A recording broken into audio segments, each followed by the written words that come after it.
Did Rush pick the wrong drummer for their reunion tour? Some fans think Mike Portnoy should have gotten the call. Others say Anika Nilles is the only choice that honors Neil Peart's legacy. Today, we're going to look at the real story behind the decision, and by the end, you can decide for yourself. So let's start with the obvious. On paper, Mike Portnoy looks like the natural successor, a lifelong Rush superfan and Neil Peart disciple, a drummer who has openly said that Neil shaped his entire musical identity. And stylistically, Portnoy is very much in the Neil Peart tradition. He uses structured fills, symmetrical phrasing, he's got a huge vocabulary, and he is also a very heavy drummer. He has hard-hitting hands and very heavy feet. You're building a tribute to Neil and you want the closest match possible. On paper, Portnoy is the right guy, and that's why so many of my own viewers have said Anika's pretty good, but Portnoy would have been the better choice. And you'll see sentiment like that all around on social media. Now, I have some thoughts on why Portnoy might actually be a bad fit for Rush, and I'm going to run them down right here.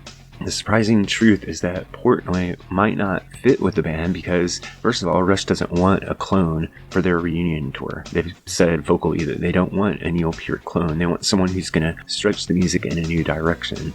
They also don't want someone whose playing is so heavily shaped by Neil's that bringing them in would feel like watching Rush try to resurrect their past. So stylistically, Portnoy would be a move toward trying to recreate Neil's presence rather than to move forward from it while also celebrating Neil. So Portnoy's fills are pretty dense, his accents are very heavy and punchy, he's got a metal drummer's sensibility, and on top of all of that, he is a dominant musical personality. So in Dream Theater, or Sons of Apollo, or Winery Dogs, he is a co-leader in those bands. Rush isn't really one of those kinds of bands. If you put Portnoy in the room, there's 3 captains now steering the ship. I don't think Portnoy could lay back, even for a band as legendary as Rush. He is just naturally an upfront kind of guy. So ironically, although he seems like the obvious pick, he might actually be the least healthy pick for this particular kind of tribute. Now, there's another thing going around in the comments on many of my recent Rush videos and around social media, which is saying that Rush is just making a cash grab here. And I've done a separate video just on that topic that you can find in the archives. A lot of people think that this is just a cash grab, they're milking Neil's legacy, and that Geddy and Alex can no longer really play as well as they used to. They're going to have to bring in backup musicians on guitar and keyboards, and that they're really just doing this only to make money. They have no other interest other than to bilk the fans. And if you look at the ticket prices, this would seem to bear out that kind of theory because the ticket prices are abominably high. But in connection to the topic of Portnoy, the choice of Anika Nilles seems to indicate that they're not on a cash grab, because if Rush had hired Portnoy, they would have increased the nostalgia, they would have increased ticket sales, they would have sold out on day one before anybody had a chance to catch their breath, because everyone expected them to pick Portnoy. So if they were going on a cash grab, they would have booked a world tour with Mike Portnoy on drums, and they would have gone out there and cleaned up. But they didn't choose Portnoy. They hired a drummer that most Rush fans hadn't even heard of. So they're taking a risk from the very beginning as far as the cash grab goes. They hired a modern progressive innovator.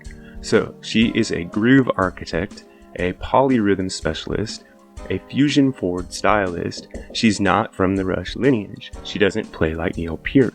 And that's the point. By choosing Anika Nilles, what they're saying is, this is not nostalgia, this is not fan service, this is not a cash grab, we want to make new music again.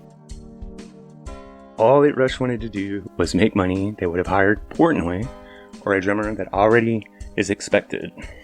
They're not trying to resurrect the old band, they're trying to build a new one.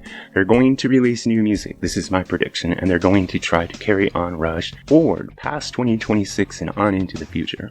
In the end, this entire debate comes down to, if you think that the tribute to Neil Peart should recreate what Rush used to be, then Mike Portnoy is your guy.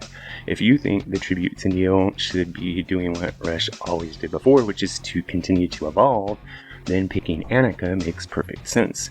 There is no right or wrong answer. If you want faithful recreation, Portnoy is the dream pick. If you want forward motion, Anika is the better choice. So now I put the question to you.